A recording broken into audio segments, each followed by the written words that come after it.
सुनो लगा कर मन सभी संकट सब मिट जाए।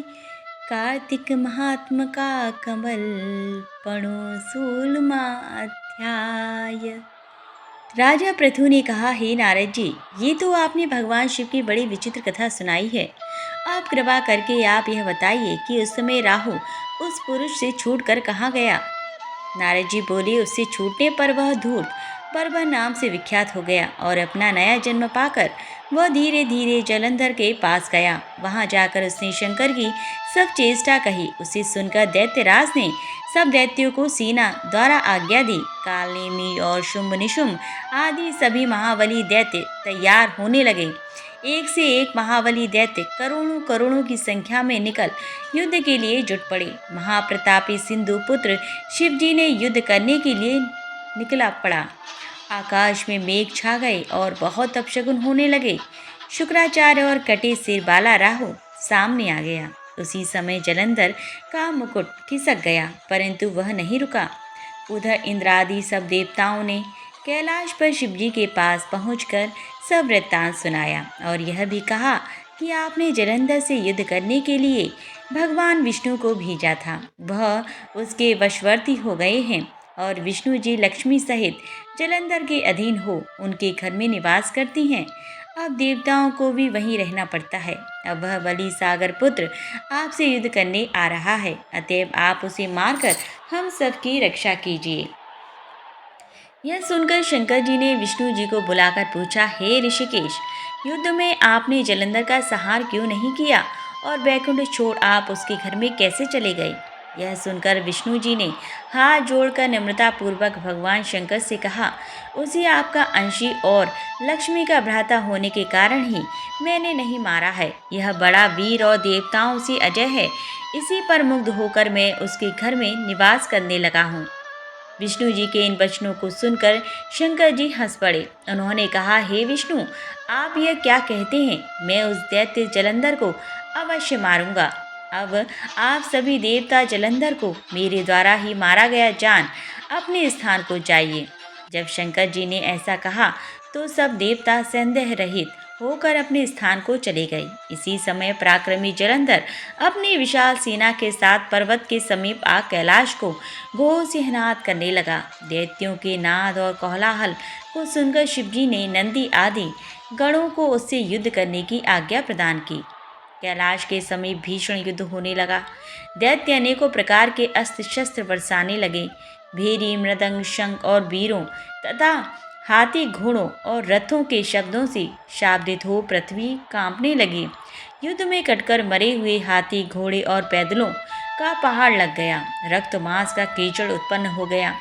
दैत्यों के आचार्य शुक्राचार्य जी अपनी मृत संजीवनी विद्या से सब दैत्यों को जिलाने लगे। यह देखकर शिव जी के गण व्याकुल हो गए और उनके पास जाकर सारा वृत्तांत सुनाया। उसे सुनकर भगवान रुद्र के क्रोध की सीमा न रही। फिर तो उस समय उनके मुख से एक बड़ी भयंकर कृत्या उत्पन्न हुई, जिसकी दोनों जंघाएं ताल वृक्ष के समान थी। वह युद्ध भूमि में जा सब असुरों का चवर्ण करने लग गई और फिर वह शुक्राचार्य के समीप पहुंची और शीघ्र ही अपनी योनि में गुप्त कर लिया। फिर स्वयं भी अंतर्ध्यान हो गई।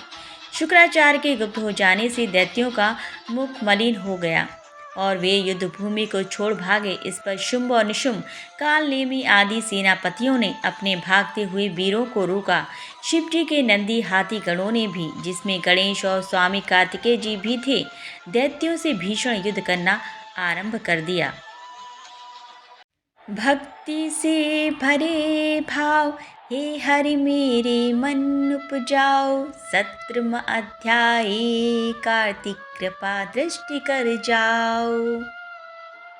उस समय शिवजी के गण प्रबल थे और उन्होंने जलंधर के शुंभ, निशुंभ और महासुर कालनेमी आदि को पराजित कर दिया। यह देखकर सागर पुत्र जलंधर एक विशाल रथ पर चढ़कर, जिस पर लंबी पताका लगी हुई थी, युद्ध भूमि में आया। इधर जय और शील नामक शंकर जी के गण भी युद्ध में तत्पर होकर गरजने लगे। इस प्रकार दोनों सेनाओं के हाथी, घोड़े, शंख, भेरी और दोनों ओर के सिंहनाद से धरती त्रस्त हो गई।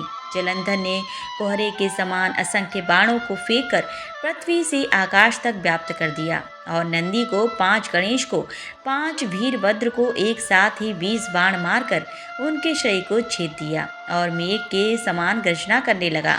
यह देख कार्तिकेय ने भी दैत्य जलंधर को अपनी शक्ति उठाकर मारी और घोर गर्जना किया, जिसके आघात से वह मूर्छित हो पृथ्वी पर गिर पड़ा। परंतु वह शीघ्र ही उठ पड़ा और क्रोधाविष्ट हो कार्तिकेय पर अपनी गदा से प्रहार करने लगा। ब्रह्मा जी के वरदान की सफलता के लिए शंकर पुत्र कार्तिकेय पृथ्वी पर सो गए। गणेश जी भी गदा के प्रहार से व्याकुल होकर धरती पर गिर पड़े। नंदी व्याकुल हो गया, गदा प्रहार से पृथ्वी पर गिर पड़ा। फिर दैत्य ने हाथी में प्रद ले शीघ्र ही वीरभद्र को पृथ्वी पर गिरा देख शंकर जी गण चिल्लाते हुए संग्राम भूमि छोड़ बड़े वेग से भाग चले। वे भागे हुए गण शीघ्र ही शिव जी के पास आ गए और व्याकुलता से युद्ध का सब समाचार कह सुनाया। लीलाधारी भगवान ने उन्हें अभय दे सबका संतोष वर्धन किया। लिखता हूँ माँ पुराण की सीधी सच्ची बात, 18वां अध्याय कार्तिक मुक्ति का वरदान। अब रौद्र महाप्रभु शंकर नंदी पर चढ़कर युद्ध भूमि में आए। उनको आया देखकर उनके पराजित गण फिर लौट आए और सिंहनाद करते हुए आयुधों से दैत्यों पर प्रहार करने लगे। भीषण रूपधारी रुद्र को देख दैत्य भागने लगे। तब जलंधर हजारों बाण छोड़ता हुआ शंकर की ओर दौड़ा। उसके शुंभ निशुंभ आदि वीर भी शंकर जी की ओर दौड़े। इतने में शंकर जी ने जलंधर के सब बाण जालों को काट अपने अन्य बाणों की आंधी से दैत्यों को अपने फरसे से मार डाला। खड़गोरमा नामक दैत्य को अपने फरसे से मार डाला और बलाहक का भी सिर काट दिया।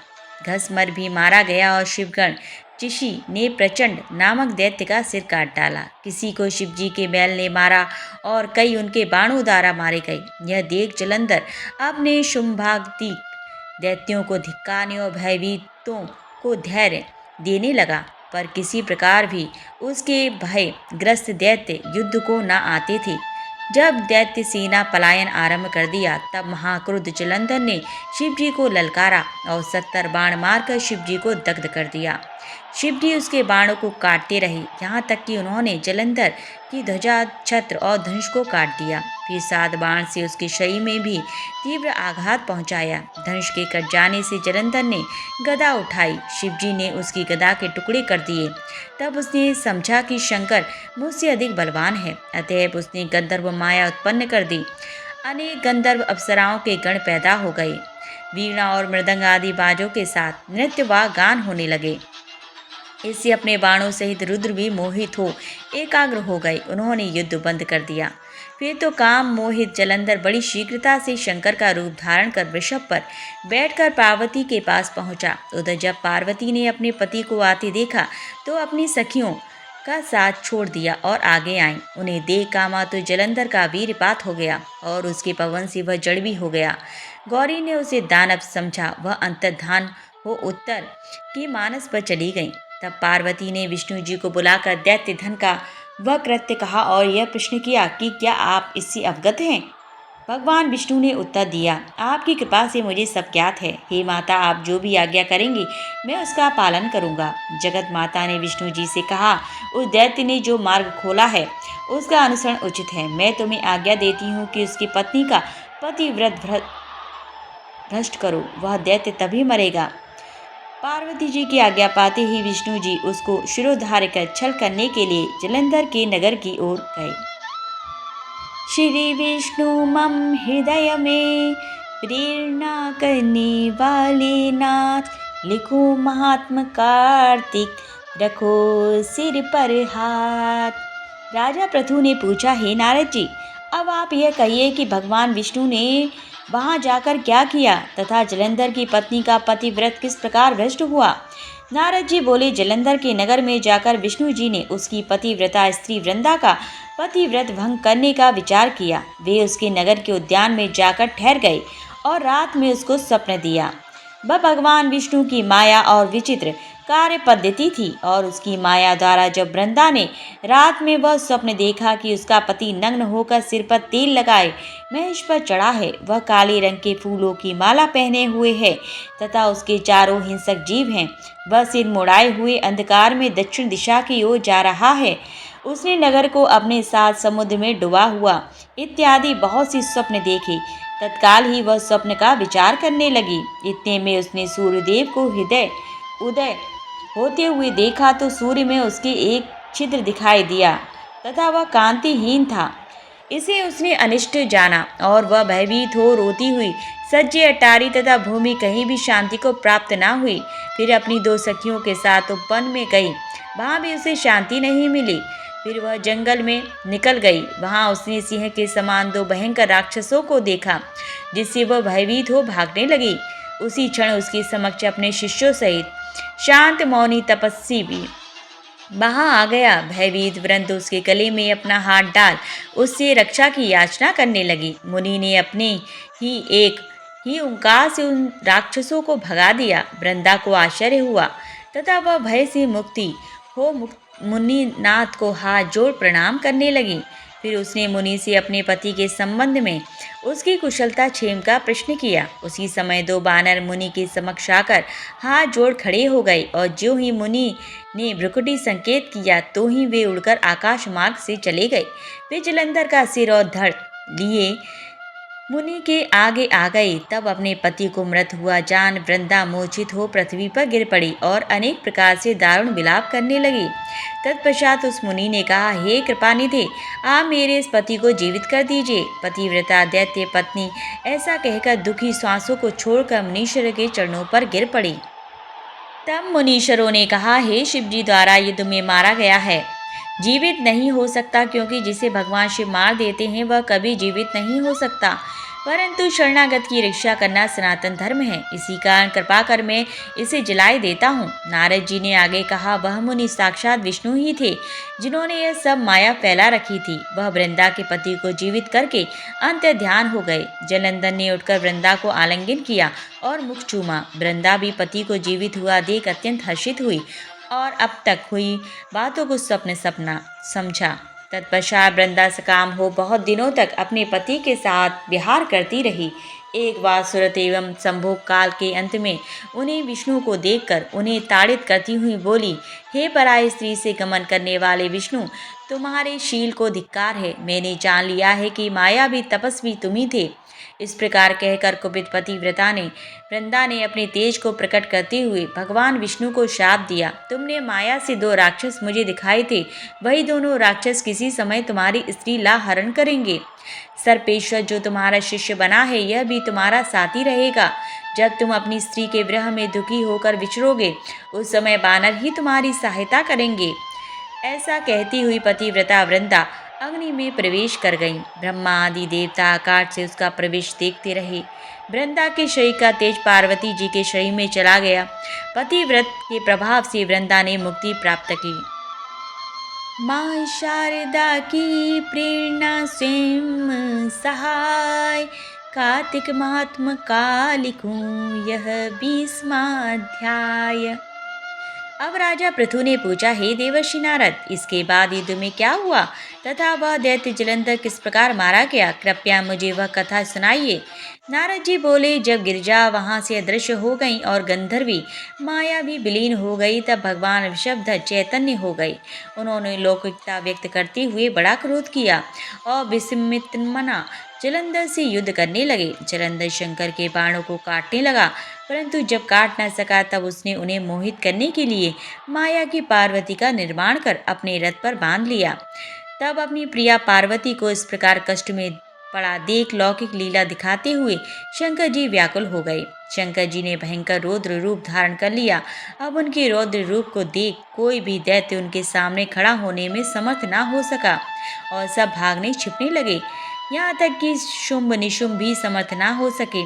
शिव जी ने उस शुंभ निशुंभ को शाप देकर बड़ा धिक्कार करा और कहा, तुम दोनों ने मेरा बड़ा अपराध किया है। तुम युद्ध से भागते हो, भागते को मारना पाप है।